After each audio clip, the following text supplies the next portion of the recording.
Wagi ka pagkat ang tinig mo ngayon'y naririnig. Wagi ka dahil pagkilos ay singalan ng pag-ibig. Wagi ka sa talino mo ay tanga ka ng bansa. Wagi ka sa iyong tagumpay, may bahagi ang iba.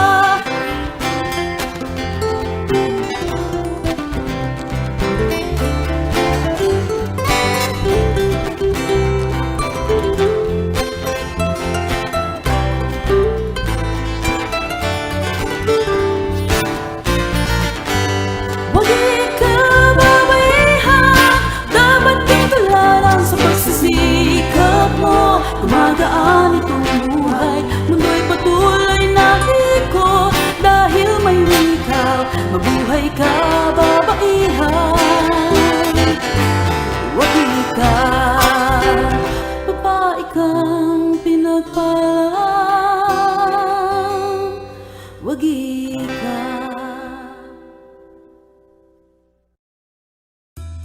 In the next episode of Business Unusual, as we celebrate Women's Month this March, we sit down with GR Bank's Chief Operating Officer, Elizabeth Carlos Timbol, to talk about women empowerment in business.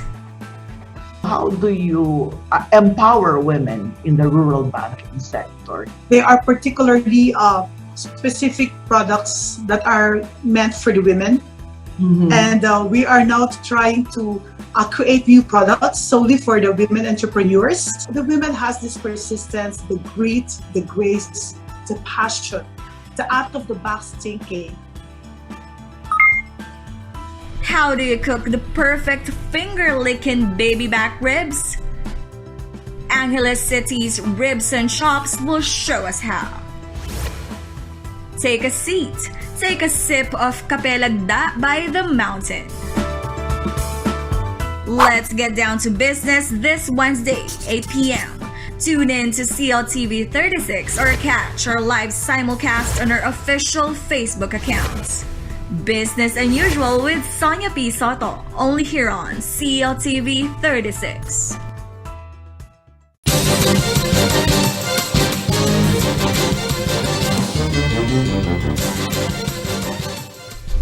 Narito na ang mga malalaking balitang Central Luzon ngayong araw. Nueva Ecija Governor Umali at Zambales Governor Ebdane positibo sa COVID-19. 20 hotel members ng Hotel and Restaurant Association in Pampanga ginawang isolation facility para mga umuuwing OFW. Anak ng yumaong Provincial Health Officer ng Pampanga na si Dr. Marhal Chico, nanawagan na mas paigtingin ng national government ang COVID-19 response. At LTO District Chief sa Guagua kritikal matapos tambangan ang gulong inggitan sa trabaho, tinitingnan. Maya Pabay, Pampanga, magandang gabi Central Luzon. Ako si Nicolette Henson Gizon. Narito na ang mga nangunguna at tinutukang balita ng CLTV News. Parehong tinamaan ng COVID-19 sina Zambales Governor June Ebdane at Nueva Ecija Governor Oyi Umali. Agad naman nagsagawa ng contact tracing at testing sa mga nakasalamuha ng dalawang gobernador. Samantala, patuloy rin ang paglobo ng kaso ng novel coronavirus disease sa gitnang Luzon na umabot na sa higit 32,000. Ang detalye sa report ni Rainiel Pawi. Sa patuloy na paglobo ng bilang ng COVID-19 cases sa bansa, maging ang mga public official hindi rin nakaligtas sa banta ng novel coronavirus. March 21 ang parehong ianunsyo ni Zambales Governor June Ebdane at Nueva Ecija Governor Oyi Umali na positibo sila sa COVID-19. Sa opisyal na pahayag ni Ebdane, hinihimok niya ang kanyang mga nakasalamuha sa nakalipas na isang linggo na agad sumailalim sa RT-PCR testing. March 12 nang dumalo siya sa 6th General Assembly ng League of Provinces of the Philippines sa Mandaluyong City. 12 gobernador pa ang kanyang nakasama sa naturang face-to-face assembly. Base sa mga larawang nakapost sa official LPP Facebook page, nakasalamuha rin ni Ebdane sina Bataan Governor Abet Garcia at Tarlac Governor Susan Yap. Ayon kay Yap, 16 ng Marso ay sumailalim siya sa RT-PCR test at negatibo siya sa coronavirus. March 17 nang muling dumalo si Ebdane sa 6th Full Council meeting ng Regional Development Council. Ito'y via online subalit nakasama niyang personal ang ilan sa kanyang mga staff. March 18 nagsagawa naman siya ng on-site inspection sa 2 tulay sa bayan ng Kabanggan. At March 19 nagpatawag siya ng emergency meeting para sa pagpapaigting ng COVID response sa probinsya na dinaluhan ng ilang department heads kabilang na si Provincial Health Officer Dr. Noel Bueno. Kasalukuyan namang nagpapagaling sa isolation facility si Ebdane. Si Nueva Ecija Governor Umali naman ay kasalukuyang naka-home isolation. Nagsagawa na rin ng contact tracing sa mga nakasalamuha ng gobernador. Samantala, umabot na sa 32,644 ang kabuang bilang ng COVID-19 sa Central Luzon. Pinakamataas pa rin ang kaso sa Bulacan na umabot na sa 13,034. Rainiel Pawid, CLTV News. Aabot sa 20 hotel members ng Hotel and Restaurant Association in Pampanga ang ginawang isolation facilities para sa mga returning overseas Filipino workers. Ayon sa pamunuan ng HARP, ginawa raw nila ito upang kahit papaano ay may pangtustos sa sweldo ng mga empleyado at hindi tuluyang magsara ngayong hindi pa rin nakababangon ang industriya ng turismo. Alamin ang kanilang sitwasyon sa ulat ni Paulo G. Santos. 20 hotel na miyembro ng Hotel and Restaurant Association in Pampanga o HARP ang nagsisilbi ngayon na isolation facility para sa mga umuuwing overseas Filipino workers o OFW. Ayon kay HARP President Fatima Orfinada, ito ang last option ng mga may-ari ng hotel upang hindi magsara ng tuluyan. Partnered with OWA, tsaka sa mga dumarating na mga returned overseas Filipinos, nagka-quarantine sila sa amin. Yun ang business ngayon talaga. 3-star hotel ang ilan sa mga pumapasok sa kasunduan na gawing quarantine facility ang kanilang pasilidad. Paborable naman umano sa mga operator ng hotel ang napagkasunduang rate sa accommodation na kasama na dito ang 3 meals per day. Kasi yung iba hindi pa talaga nagbukas. Yung iba naman, mailan lang yung leisure. Doon sa 30% na yun, anong klaseng hotel naman? Kaya yung mga kung halimbawa, mo sa mga star, mga 3-star, yung mga average hotel. Kami pa rin nag-dictate ng price, ng rates. Sinabi ni Orfinada na maging ang 2 pinangangasiwaan nitong hotel ay ginawa na ring isolation facility ng lokal na pamahalaan ng Angeles City. At sa ilalim ng guidelines, hindi na ito maaaring buksan pa para sa ibang parokyano ng hotel dahil ang mga persons under investigation o PUI at persons under monitoring o PUM nakasama sa close contacts ang mga idinadala dito. Bukod sa tauhan ng hotel ay ang mga medical frontliner na rin anya ang tumututok sa kada pasyente. Kami yung nagbibigay ng food sa mga sa labas ng pinto nila. Pero yung pumapasok, bawal. Samantala, 5 sa 50 hotel na miyembro ng HARP ang napilitan na umanong magsara dahil sa higpit ng quarantine protocol. Sa inilabas naman na advisory ng Department of Tourism o DOT Regional Office 3 na pirmado ni Director Carolino Uy nitong March 22, sa ilalim ng NCR Plus Bubble, ang lahat ng DOT accredited hotel ay hindi maaaring tumanggap ng guest na mula sa Bulacan, NCR, Cavite, Laguna at Rizal. Ang 6 na nalalabing probinsya ng Central Luzon na nasa ilalim ng MGCQ, maaari pa rin mag-operate ang mga dine-in restaurant nito ayon sa DOT. Limitado naman sa 10 katao ang maaaring magkaroon ng social events tulad ng kasal o binyag na nasa ilalim ng NCR bubble. Paulo G. Santos, CLTV News. Sa pagbabalik ng CLTV News, anak ng yumaong Provincial Health Officer ng Pampanga na si Dr. Marhal Chico, nanawagan na mas paigtingin ng national government ang COVID-19 response. Kakulangan sa contact tracers, itinanggi ng Pampanga Provincial Health Office.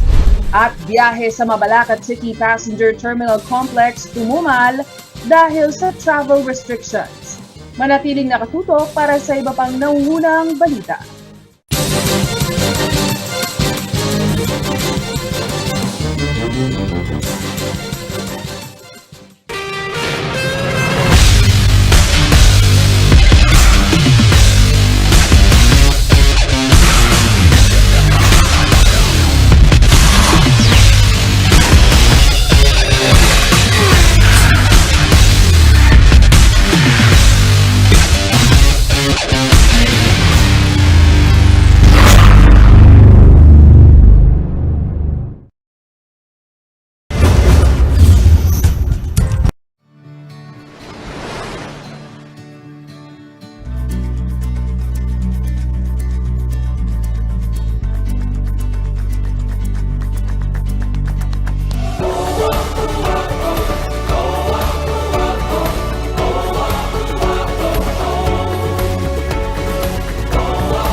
Look for them.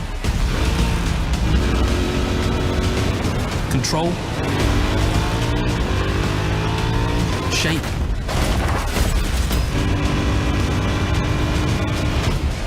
And master them. Never stop challenging.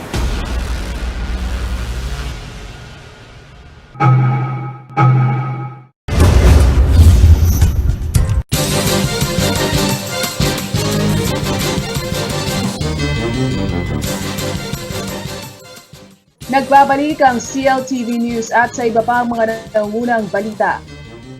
Nailagak na sa Musileo ang abo ni dating Pampanga Health Officer Dr. Marcelo Hauchico. Isa si Doc Mar sa mga doktor na naunang binawian ng buhay dahil sa COVID-19 at sa paggunita sa unang anibersaryo ng kanyang pagkasawi, walang ibang hiling ang kanyang panganay na anak na paigtingin pa ang COVID-19 response sa bansa.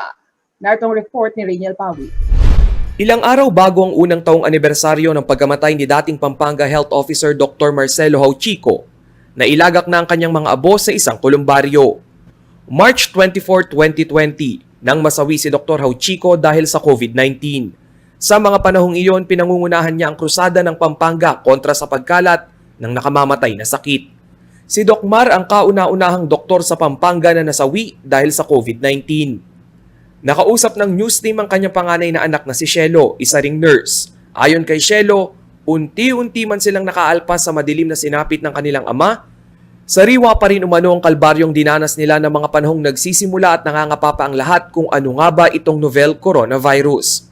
Kaya naman ngayong may mga pag-aaral at bakuna na kontra COVID-19, hinimok niya ang mga kinauukulan na mas paigtingin ang COVID-19 response sa bansa upang hindi na madagdagan pa ang bilang ng mga namamatay. This virus knows no master. Maging true to words din tayo ay pakita rin natin yung actions din natin, sinusuportahan din dapat ng mga datos, saka dapat din mas mabilis yung pag-roll out ng mga vaccines. Kasi sa totoo lang po, onti na lang yung mga bakuna rin natin, maging better sa yung logistics para marami pang mabakunahan. Panawagan niya rin sa taong bayan iba yung pag-iingat dahil hindi lamang ito pang sariling kaligtasan bagkus para rin sa kapakanan ng lahat. Kaso kahit rare siya, na kahit malusog ka, kahit bata ka, tinatamaan ka pa rin ng sakit. So dito, ang isipin natin, pagdating sa virus na to, yung isipin natin yung mga kamag-anak natin, mga mahal natin sa buhay rin na vulnerable. Kasi dagdag pa niya ang pagsugpo sa COVID-19 ay hindi lamang laban ng mga frontliner. Tamang pamumuno at disiplinadong mamamayan ang magiging susi upang magbalik sa normal ang lahat. At naiintindihan ko rin yung pagod, yung galit, ganyan. Pero we all have a part to play din dito. Yung kaya natin gawin, yung kaya natin i-provide, yung kaya natin hindi ipagpasa Diyos, gawin natin yung roles din natin. Pero at the same time din, dapat nakikipagtulungan din tayo sa mga taong nasa posisyon, ganyan. Pinapakinggan din po sana tayo, ganun. Sa huli, ipagpapatuloy raw ni Shelo ng kanyang dalawang kapatid at ng kanilang ina na isang health worker ang naiwang misyon ng kanilang namayapang mahal sa buhay, ang makatulong sa komunidad. Sobrang namimiss din talaga naman siya. Pero tuloy ang buhay. Rainiel Pawid, CLTV News. Itinanggi ni Pampanga Provincial Health Office OIC Dr. Zenon Ponce na may kakulangan sa contact tracers ang lalawigan. May diskarte raw kasi ang mga rural health unit na siyang nangangasiwa sa paghahanap ng mga nakasalamuhan ng mga nagpositibo sa COVID-19. Narito ang report.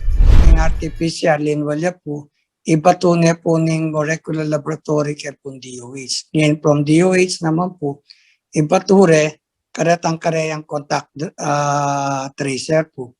May access daw agad ang Department of Health o DOH sa mga contact tracers sa kada Rural Health Unit o RHU na nagmo-monitor sa COVID-19 cases ayon kay Pampanga Provincial Health Office OIC Dr. Zenon Ponce.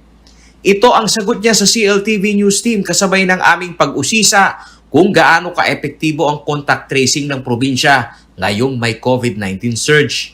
Hindi naman direktang sinagot ni Dr. Ponce ang tanong kung may kakulangan ang lalawigan sa mga contact tracers.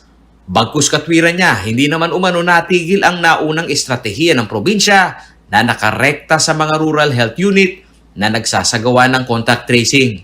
Ang tao king kasalungsungan, kayo kulang. naman po tinuknang yung katamo pong ang gobyerno po yung department po ng kalusugan, kaya pong contact tracer, ongoing lahat din po. Sa ilalim ng nooy na aprobahang Bayanihan We Heal as One Act, kasamang napondohan ng national government ang pag-hire ng higit 1,000 contact tracers dito sa Pampanga. Bago matapos ang taong 2020 ay natapos rin ang contract ng mga iyon. Ang efficiency ng contact tracing ay nakasalalay sa pagtukoy ng mga close contact na posibleng carrier ng virus. Estratehiya din ito na magiging sentralisado ang ginagawang targeted testing sa isang lugar na nagkaroon ng local transmission. Sa nakitang senaryo ng CLTV News Team sa mga nakalipas na buwan bago maramdaman ang COVID-19 surge sa bansa, kapuna-puna ang hindi pagsuot ng face mask at face shield ng ilan nating mga kababayan lalo na sa mga lugar na wala namang logbook para sa contact tracing. Ito rin umano ang obserbasyon ng Pampanga Provincial Health Office na isa sa nakikitang dahilan ng mabilis na local transmission sa lalawigan. Shopping center, karempong restaurant, dakal po opisina, although baludan po health protocols, wanan po tapong manganla, may kaaala po maka-face mask ang pong patient. Paulo G. Santos, CLTV News. Ramdam na ang matumal na pagbiyahe ng mga provincial bus sa Mabalacat City Passenger Terminal Complex kasunod na papairal ng mga travel restrictions. Narito ang detalye. Matumal po, naapektuhan po lahat ng kita namin sa pang-araw-araw. Dapat sa oras na to, nakailang biyahe na kayo? Dapat po sana pag ganitong oras na, yung normal dati, 2 biyahe lang sa isang araw. Ang kasabihang Lunes Malinis ay totoong nakita ngayon sa isa sa pinakaabalang terminal ng bus sa Central Luzon, ang Mabalacat City Passenger Terminal Complex dito sa Dao. Ayon sa General Manager nito na si Elmer Lopez, mas magiging mabusisi ngayon sila sa screening process sa mga magpapabook ng biyahe, lalo na sa mga babiyahe na hindi kasama sa essential workers o APOR. Hanapan namin kayo ng Certificate of Employment at kailangan justified lahat po yung mga dahilan kung bakit bibiyahe tayo. Sinabi ni Lopez na may mga leisure travelers ang naipit sa biyahe sa Pampanga na ngayon kinakailangan pang magpa-swab test. Ito anya ang naging sanhi ng problema ng ilang biyahero na kanilang pinakitunguhan. Habang nilinaw din ni Lopez na sa paghigpit ng travel restriction upang hindi maabala ay kailangang makipag-coordinate sa mga bus company para sa pre-booking procedure, lalo na sa mga OFW na nagtutungo sa Clark. Ay, hindi pwede yung chance passengers dyan eh. Kailangan ito ay makipag-coordinate sila doon sa mga bus companies na nag-ooperate ng point to point. Sa Clark, meron tayong operations dyan ng Genesis papunta ng NAIA. Sa hiwalay na panayam ng CLTV News Team sa LTFRB Region 3 sa pag-iral ng bagong travel restrictions, hindi naman umano sila naglimita ng mga tumatakbong public utility vehicle. At gaya ng reduced capacity at health security protocol na umiiral noon pa man ay wala naman umanong binago. Na-retain po natin yung current capacity po sa mga PUVs, sa mga public utility vehicles natin. So reduced capacity pa rin po siya pero hindi pa rin siya 100% na yung capacity, yung passenger capacity niya. Dahil we have to consider talaga na meron silang mga barriers na in-install. Ang probinsya ng Bataan ang may pinakamaraming provincial bus na tumatakbo sa 7 lalawigan ng Central Luzon. Pumapangalawa ang Zambales at Tarlac. Sa mga tumatakbong interprovincial unit, aabot sa higit 800 ang napagkalooban ng special permit ng LTFRB. Sa inaasahang pag-uwi ng mga essential workers na mula NCR, nakasalalay umano sa mga LGUs kung papaano ang quarantine protocol sa mga ito. Lalo na ngayong ramdam na ang COVID-19 surge sa itinuturing na epicenter ng pandemya o NCR. Paulo G. Santos, CLTV News. Sa pagbabalik ng CLTV News, LTO District Chief sa Guagua, kritikal ang kondisyon matapos tambangan. At gender-neutral workplace isinusulong ng BFAR Central Luzon. Manatiling nakatutok, magbabalik ang CLTV News.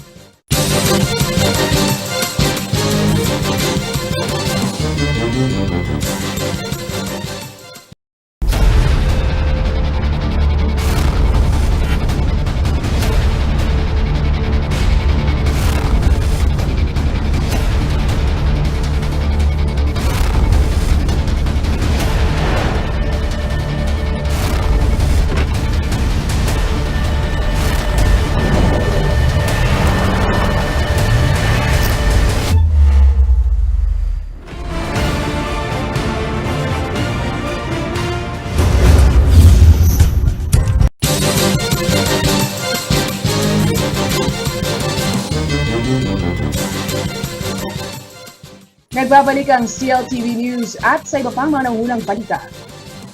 Agaw buhay ngayon ang Land Transportation Office District Chief ng Guagua, Pampanga matapos tambangan ng mga armadong kalalakihan sa mismong labas ng compound ng LTO sa naturang bayan. Duda ang pamilya na work-related ang motibo sa tangkang pagpaslang sa opisyal. Narito ang ulat.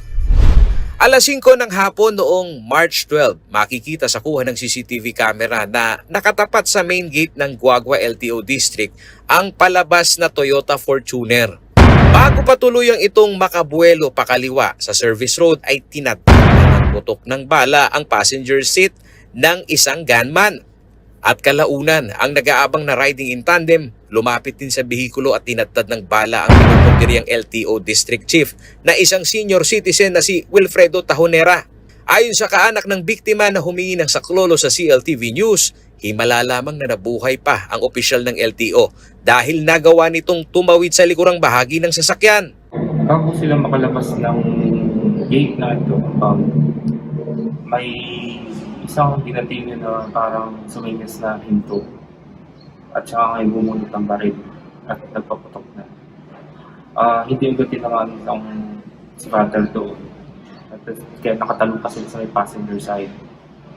Yun nga, meron pang dalawang pang nagtatago pala sa gilid na mga kasamahan din. Hinala ng kaanak ni Tahonera, work-related ang motibo sa tangkang pamamaslang sa LTO District Chief. Teorya ng pamilya, may matagal nang nagnanais na pumwesto sa posisyon ng kaanak. Hindi rin namin malaman kung sino talaga ang may tuturong sa rin kasi sa nature ng trabaho ni Father talagang halos lahat nakakasama ng loob dahil pag hindi na pagbigyan. Ayon sa kaanak ng biktima, bago pa mangyari ang krimen, sinasabi na ni Tahonera na may inggitan umanong namumuo sa hanay ng kanyang mga katrabaho.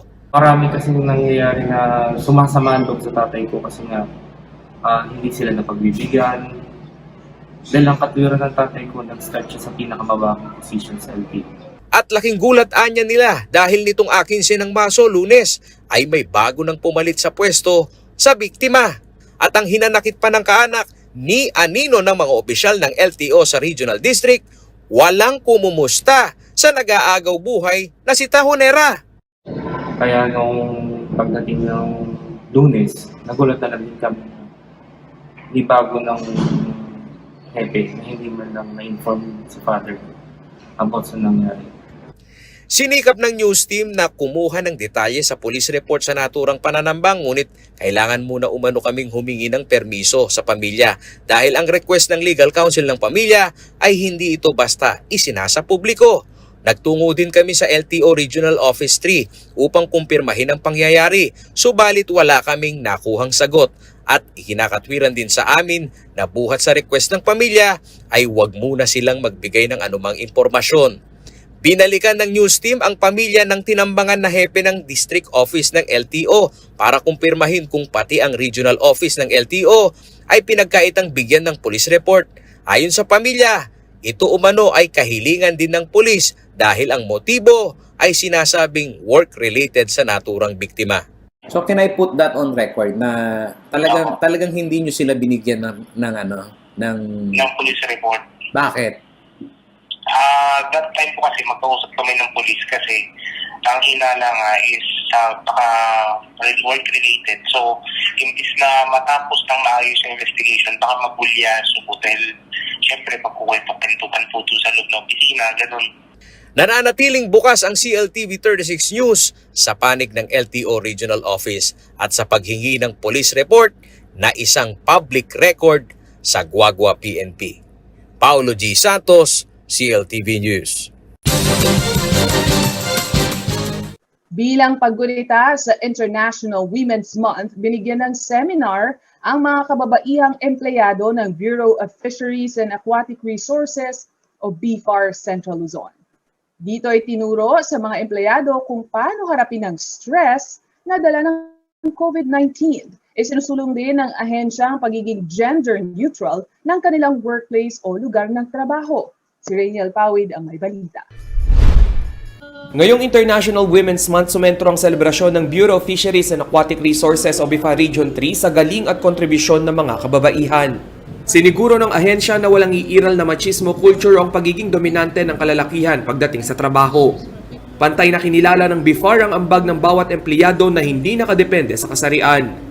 Sa isang virtual seminar, itinuro sa mga babaeng empleyado ng kagawaran ng kanilang karapatan sa trabaho, tahanan at maging sa lipunan. Itinuro rin kung paano nila haharapin ang iba't ibang stress na dala ng pandemya. As to the workplace, siguro the stressor is that, sabi nila, it's medyo dapat tingnan natin on the positive side, the work from home. But then, parang mas nakadagdag stress siya kasi work from home meaning even beyond office hours, kailangan on-call ka.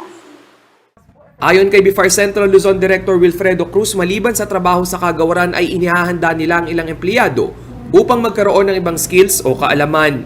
Malaking tulong daw ito ngayong pandemya kung saan karamihan ay naghahanap ng alternatibong mapagkakakitaan. Yung mga libreng gupit, mga seminar sa pag-makeup. But now, siyempre, nakita na natin yung empowerment. Lalo na nitong nakarang mga panahon. Halos ginagawa na ng mga kababaihan kung ano yung ginagawa ng mga kalalakihan. Pagmamalaki ng BFAR, maging ang ilang kababaihan sa rehiyon ay naengganyo na rin sa industriya ng pangisdaan at agrikultura. Sa tingin ko, kung hindi sa kanila, may hirapan din tayo. Hindi sila nagtigil sa mga yung sa pagtitinda. Kasama sila sa mga, yung ating kadiwa. Nang nandyan sila, inaharap yung panganib ng pandemya. Ang tinutukoy ni Cruz ay ang programang Kadiwa o Katuwang sa Diwa at Gawa para sa masaganang ani at mataas na kita. Dito'y direktang naibebenta ng mga magsasaka at mangingisda ang kani-kanilang mga produkto. Ibig sabihin, mas malaki ang kanilang kikitain. Samantala, nilinaw din ng BFAR na sa kabila ng kaliwat ng paghihigpit sa mga checkpoint, hindi naman umano matitigil ang interprovincial shipment o transportasyon ng mga huling isda sa rehiyon. Ito'y dahil sa inilabas nilang permit para sa mga nasa sektor ng pangisdaan. Rainiel Pawid, CLTV News. At yan ang mga balitang nakalap ng CLTV News. Para sa karagdagan pang detalye, maaari niyong i-follow namin social media pages at CLTV 36 Official, at CLTV 36 News, at CLTV 36. Kung nais nyo namang balikan ang iba pang programa ng CLTV, maaari niyong bisitahin ang aming YouTube channel at CLTV 36 Official at ang aming website, www.cltv36.tv. Kasama ang buong pwersa ng CLTV News and Current Affairs. Ako si Nicolette Henson Pizon. Maraming salamat at mga